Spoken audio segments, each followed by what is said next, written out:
Bumaba naman ang presyo ng mga gulay sa ilang pamilihan sa Dagupan City. Sundan sa report ni Sandy Salvacio.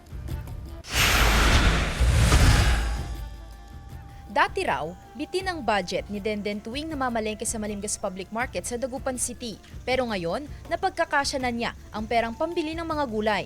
Maganda naman para sa amin. Kasi bumaba yung presyo ng mga gulay ngayon.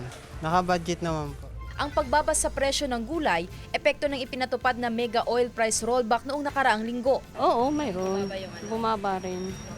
Oo, pero hindi makikisabay. Mga 2 araw pa before. Ang problema nga lang, kahit bumaba ang presyo, matumal naman ang kalakalan dahil marami ang supply.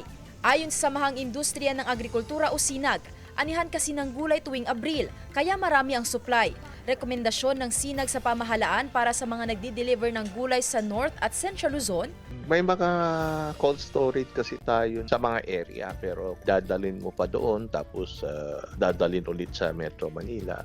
Double handling yon. Yung hatid ng gulay from places to Metro Manila. Yun ang tutukan siguro ng ating gobyerno. kasama si Daryl Peralta, Sandy Salvacio, One North, Central Luzon.